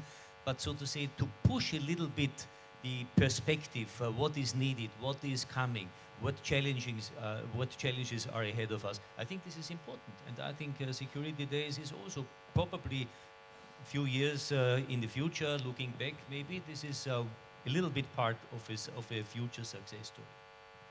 Well, thanks very much indeed for that. And I want to just stick with this question of values and whether it is really possible to have a security community which is based on such diverse values. It seems to me you can have a bargaining with diverse values, but if it's going to be something that has a sort of normative power, something that sets standards, which clearly we have on media freedom, on fair elections, on treatment of minorities, is that then a bridge too far once the perceptions of different values are so entrenched?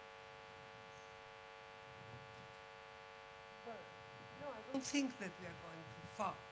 But we have a different reading of these values, and I think that we cannot expect countries who have become democratic 20 years ago to have the same attitude towards the way democracy is functioning with countries who have been democratic 100 years. Or even invented it, in your case. Well, invented it, I don't want to remember. But anyway, who have been democratic 150 years. It is very difficult.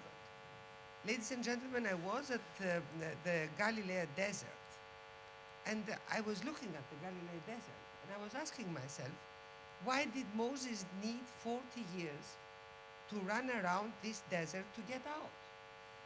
And then I realized that Moses probably decided that he had to change 3 generations before going out, so that there is another point of view. And I think that what we need is more patience and more understanding. I mean, I'm a member of the Council of Europe, and I think there is a good cooperation, and maybe we should do even more between the OSCE and the Council of Europe. So we are making different reports on different countries, how what progress they have been made in the process of press freedom, etc. Well, it takes time. It takes time for the adjustment of these countries. But I think that the values, if we write them down, as Mr. Ivanov said, they will be the same in theory. But in practice, they have, it needs, I think, more time than we give them to adjust. And I strongly believe that at the end of the day, at least these kind of values will be the same as the security threats, and the way we perceive the security threats will be the same.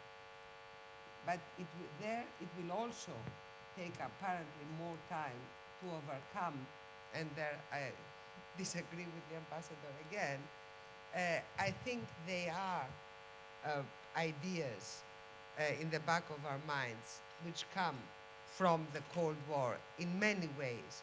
Either we read the crisis, or we at least interpret them. And we must try to overcome them. And so just give me an example of what these Cold War ideas are. Is this Cold War idea the idea that America has a fundamental commitment to the security of Europe? Or what is this? What is this Cold War idea that you want to get rid of? Well, the reaction on different crises which we have is, in my opinion, comes from the Cold War. Look, the reaction, where I'm a member of Parliament now, I can be more open. The reaction of Russia to the expansion of NATO was a Cold War reaction, in my opinion. The reaction of the United States when Russia is intervening on different conflicts, which is, I can give you some of examples. Mr. Ivanov spoke about Syria. You have the reactions in the Caucasus region, is a reaction of lack of confidence which comes from the Cold War. At least this is my opinion. I know you will disagree, but you will disagree. I'm not. I'm coming from a small country which does not have this kind of ideas, because of course we are not a big power. But we can see that in everyday's conflict situation. These need to be overcome, because they're a real great challenge for everybody. Other challenges which Chancellor Schüssel spoke about. These are the problems of tomorrow. Nobody really cares in any public opinion poll if the influence of Russia is bigger on one country, or if the influence of the United States is bigger. But everybody is very much afraid that he might have some kind of terrorist activity in his region. So that's what I mean. Okay. But this will only change, I'm sorry to say that, with a generation change. Well, let's let the generation. I'm going to let Mr. Ivanov respond in a moment. I just want to come to Ambassador Kornblum first, very briefly on that. We're going to finish off with an American-Russian ding-dong in the best traditions of the Cold War. Go ahead. No, this is no Russian-American problem. What I want to do is give the OSCE the very best opportunity to succeed. And the very best opportunity for the OSCE to succeed is not to paint problems in Cold War fashions, because they're not. The Cold War was 45 years of a very specific kind of confrontation which arose from World War II. It's over. what has existed for centuries is a difference between the two parts of Europe and between Russia and Europe. Russia and America, until the Cold War, were never enemies, never ever. Russia helped us in our Revolutionary War and supported us in our Civil War. We were never enemies. There was something which came out of the end of World War II. It was if you will, it was a power confrontation. So that is history, and we should not now, if there are differences between the United States and Russia, it is true. Maybe some people still say Russia's still our enemy, but that's really not the point. The point is we're now into, the world around us is so different than anybody can imagine. We're living now in an integrated world tied together by information networks, which are totally beyond anything we can imagine here. And so it doesn't do us any good to talk about the Cold War. We can talk about differences in approach between Russia and Europe, or Russia and the United States. We can talk about the difficulties of stabilizing Russia, of rebuilding the economy in Russia. We can talk about all these things, but let's not talk about the Cold War. That's just beyond, that's gone. What's really more difficult is how we're going to deal with failed states, how we're going to deal with the major transport of energy issues, how we're going to deal with terrorism, how Russia is going to deal with the really difficult issues in the North Caucasus, where we're totally on their side and trying to help them deal with them. These have nothing to do with the Cold War. And so it just doesn't do us any good. If we want to, if people feel more comfortable in talking about the Cold War, you can. But it's just not relevant to what we're doing right now. So that's a very interesting and sophisticated point the ambassador's made. He's saying complaining about Cold War hang-ups is itself a sign of having Cold War hang-ups. First of all, answering to very concrete question about NATO expansion. Maybe I am the product of the Cold War, but I still consider that it was a big mistake, the enlargement of NATO. And unfortunately, I was minister during 3 steps of enlargement, and I had a lot of discussions with my colleagues, only asking them. It was clear that Russia could not stop the enlargement. But my question was very simple. Explain me, why do you need the enlargement? Why we cannot sit and together think about something new on Euro-Atlantic security? Because enlarging, you create more problems for the future security structure. Explain me, not say me democratic system, family, democratic family. Explain me from the security side, why you need the enlargement. Who is threatening you? Nobody saying something clear. If you don't say me, I immediately have suspicion. It's something against me. You need to explain me. And where will you, the second question was, where do you want to stop the enlargement? Including Russia, with Japan, where you want to stop the enlargement? No answer. Including Central Asia countries, nobody answered. I spoke with Robinson, with Solana, with Heffer, nobody answered. If you don't have answer, or you don't have answer, or you don't want to give me answer. That's why it was very reaction of Russia. Because I think that we lost the opportunity to start the real dialogue inside the OSCE or with OSCE to create new security. This is only about the enlargement of NATO. Until today, I don't understand why you need the enlargement of NATO. Maybe no. Look, I know all official statements of Lithuania, of Poland, of Czech, of all. This is, if you want to repeat, I know all of them by memory. But this is not. But no one convinced me. Now about Cold War, I will tell you. I mentioned 2 projects. Here you have only people with Cold War experience. Former generals, 4-star generals, former diplomats, former politicians, and we demonstrated that it is possible to reach agreement and to formulate concrete proposals between Americans, Europeans, and Russians about thinking about the future of our Euro-Atlantic space. It means it is possible. Why I think that the value of reports, there may be other reports, that we have very concrete responsibilities in the past, and now we demonstrated that we can sit together and we can discuss and we can prepare report. And if we can do, I think that new people without such big experience of Cold War, they can make it better. We all have to hope for the future generation. I have an official answer about NATO's engagement. I'm going back again to this prenatal period of mothers and grandmothers learning music. You know, our nation for centuries experienced, and you know, somebody told on this podium that you told that it's very easy to destroy trust, but it's very difficult to rebuild it. The trust between nations had been destroyed for many times, and it took centuries, I tell you. And for us, NATO is defensive. It's our defense, no more.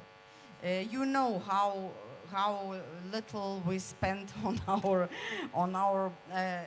defense budget. It's a shame, my God, it's a shame really.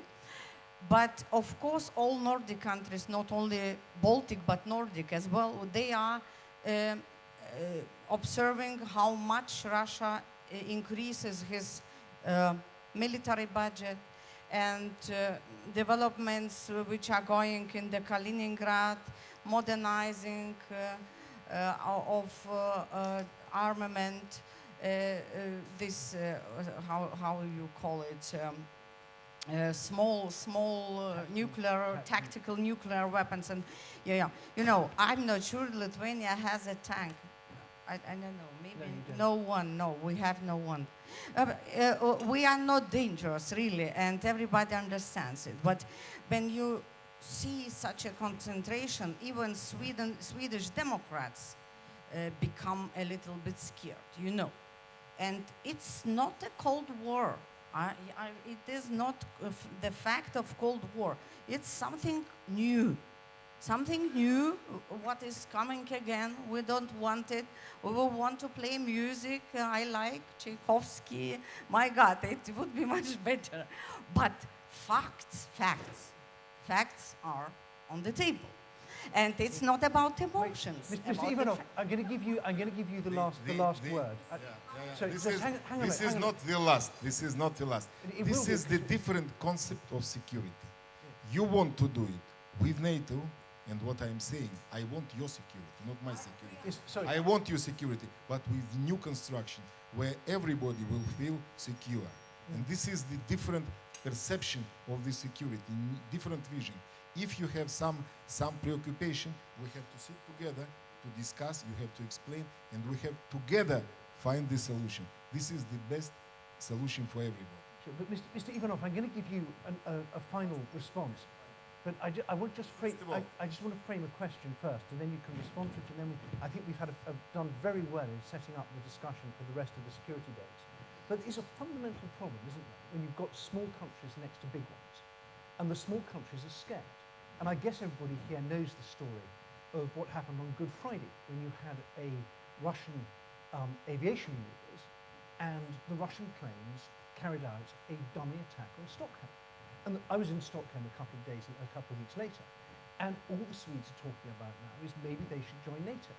So there's a kind of objective security reality where some countries are worried about what other countries are doing. And I think if you say to those countries, I'm sorry, we are going to decide what answer you can have to that question. As this is my last possibility to speak, first of all, I want to congratulate the Secretary General to organizing this security days. I think that this is a very important event.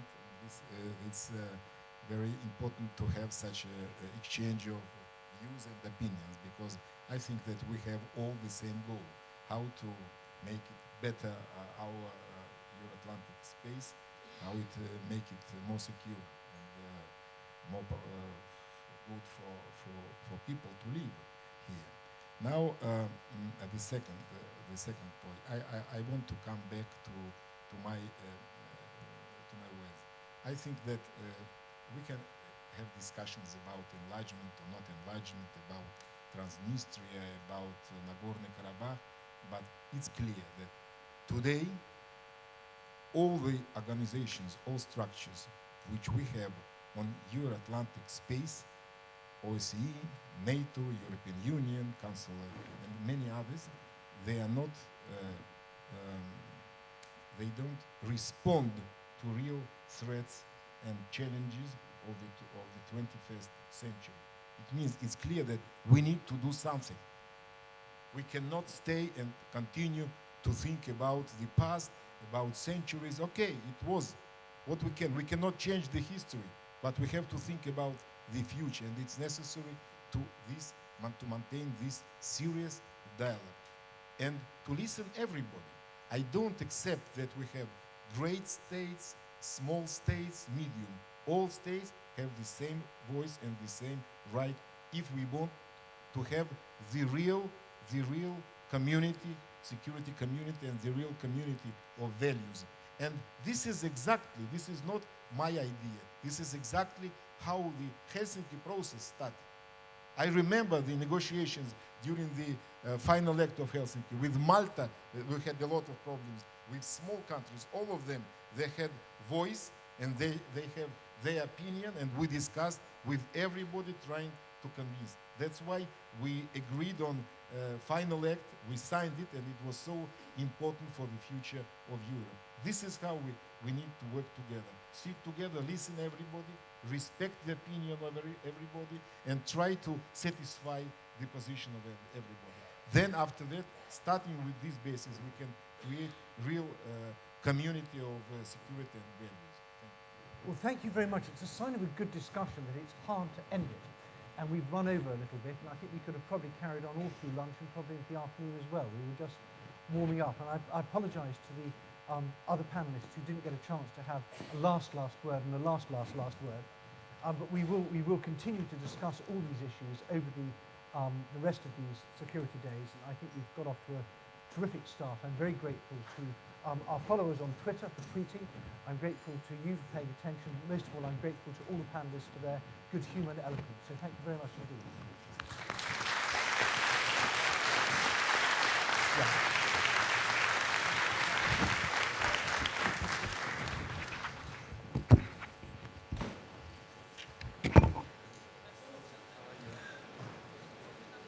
So don't leave the room as yet.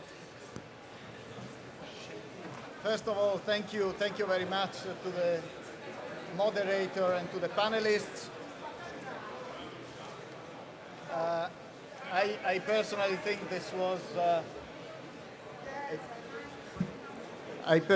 this was an excellent start for our Security Day, and I would like to continue with, if you allow me, with a little bit of a ceremony, and then we'll move out for lunch.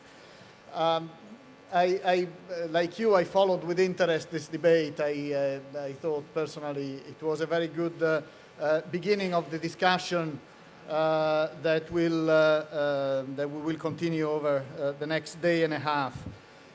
And I took note of the points on about trying to better market the successes of the OSCE. I think the OSCE personally is in itself a success story, and it has quite a complex history, and there are lots of stories, and there are lots of people behind these stories. Some 15 years ago, the idea of an OSCE medal was introduced to give recognition to individuals that made something special, made a difference for this organization. And I tried to relook at this medal and to look at some of the stories and some of the people that have done remarkable things for this organization. And I realized I had a very difficult job, because there are so many over the years that did little and bigger things, sometimes with the profile that the OSCE gives. An organization promotes conflict prevention, and sometimes people engage and do incredible things with very, very little profile, because at the end not much happens, because we manage to prevent crisis and conflicts. But still, I think it's important to recognize those efforts. And as I say, it is difficult because so many people have been engaged over the years in so many places and on so many different issues. So I've taken the difficult step of selecting a few among participating participants of this Security Day, and to award to them this medal. It's like everything in the OSCE. It's a small thing, but what really matters is, I think, what is behind it. Is the symbol, is the fact that the OSCE community recognizes these special efforts. And I would like to start with the Honorable Dora Bakoyannis. She is now a member of the Greek Parliament, and she's a former Chairman-in-Office of the OSCE. Dora served as the OSCE Chairperson-in-Office in 2009. During her tenure, she devoted much of her efforts to strengthening the organization, unity and coherence. I personally remember meeting her during a visit, she might not remember, but during a visit to Kosovo, a politically difficult visit and sensitive visit for any Chairman-in-Office of the OSCE. And I remember she was looking into ways to strengthen the engagement of the OSCE mission there in support of the local communities. In a period marked by a widespread lack of trust and confidence following the events in Georgia, she proved instrumental in supporting the political dialogue on the future of European security. The Corfu process was a milestone in the history of our organization, and it paved the way to the Astana Summit, a key step towards the vision of Euro-Atlantic and Eurasian security community. And we are still building today on her initiative and on her vision as we further our engagement towards Helsinki plus 40. And in many ways, these Security Days are a development of the very debate initiated in Corfu under her leadership, and what she said earlier as to the need to find informal ways to promote the dialogue and to continue to engage in this dialogue.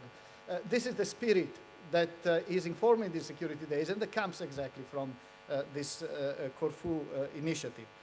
So, Ms. Bakoyannis, on behalf of the OSCE, I'm pleased to award to you the OSCE medal.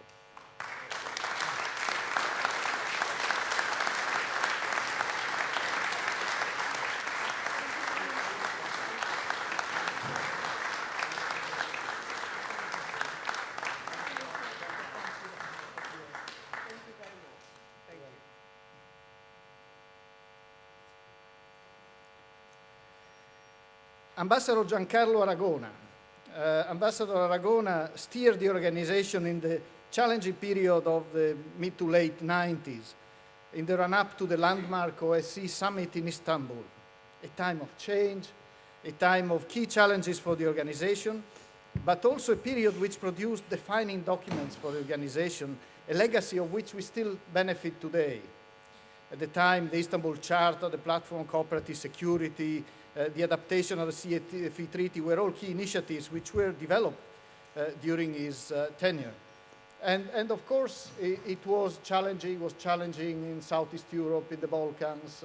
Kosovo started emerging during that period, and all these crises required very gentle but firm hands and handling from the OSCE point of view, and the OSCE did play a key role in relation to these issues, and the OSCE still today has a very important presence in Southeast Europe in particular.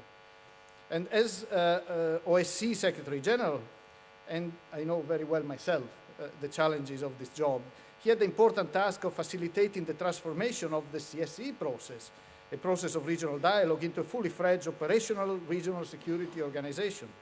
Moreover, he greatly contributed to strengthening the role of the Secretary General, to consolidate the Secretariat in a period of greatly increased responsibilities.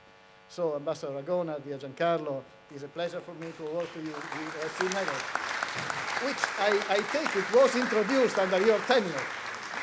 I think Giancarlo is very much at the origin of this idea. So thank you very much.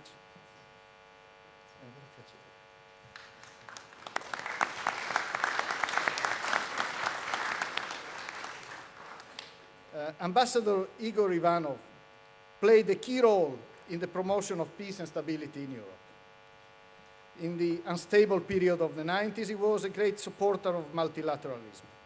His impartiality and professionalism enabled him to maintain a balanced approach in managing East-West relations, which led to important breakthroughs in Europe.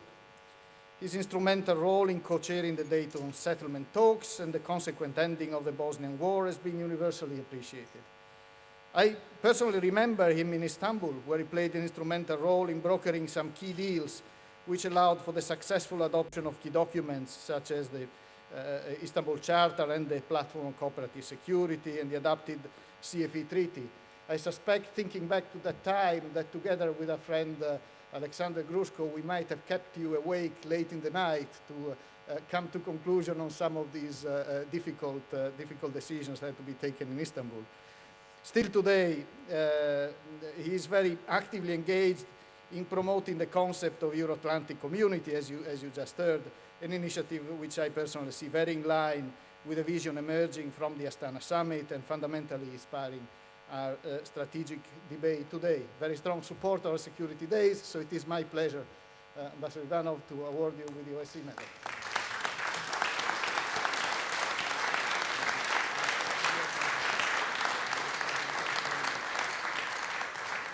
I spoke too much, that's only thank you.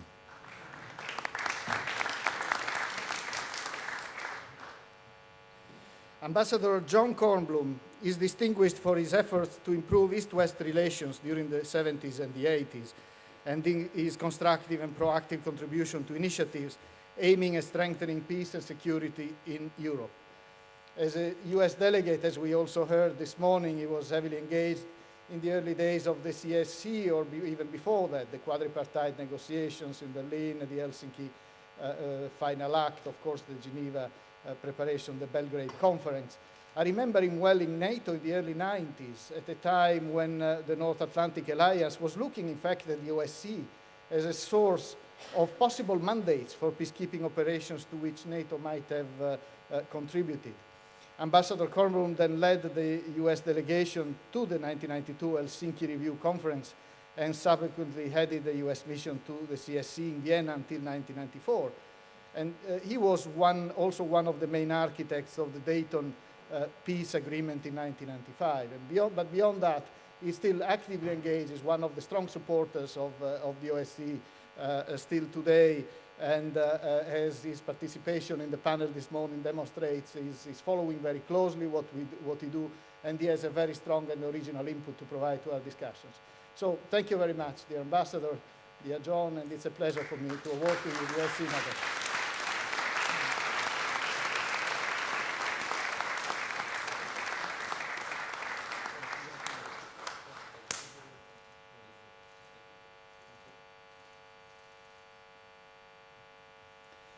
Last but not least, Professor Adam Rotfeld, who had a long career as one of Poland's leading experts on security, arms control, and defense policy. I personally remember him well from the time of the 1986 CSCE Vienna Review Conference, when he was one of the leading personalities in the Polish delegation. His work as personal representative of the OSCE Chairperson-in-Office subsequently to elaborate on the political settlement of the conflict in the Transnistrian region enabled the organization to take on a prominent role in promoting the resolution of the conflict and paved the ground for the opening of the OSCE mission to Moldova in 1993. In the long years when he served in his service and also as a Secretary of State and then as a Foreign Minister, the OSCE was always close to his heart. Professor Rotfeld's contribution to reconciliation in Eastern Europe is also remarkable, and he serves currently as co-chairman of the Polish-Russian group on difficult matters. His contribution to our Security Day on Reconciliation last year was in particularly greatly appreciated, even though he was there also for the very first Security Day session a year ago. He was one of the keynote speakers at that point. And I would like also from my side to acknowledge his very strong commitment to supporting and contributing to our internal debate, both throughout the Security Days and the Helsinki +40 process. Thank you very much, and I'm very happy to award you the OSCE medal, Professor Rothfeld.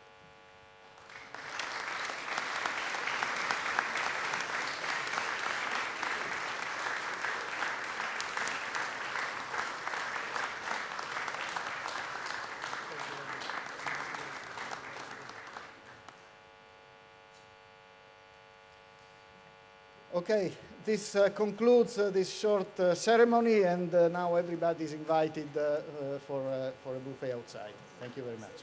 We will reconvene at 2:15 this afternoon.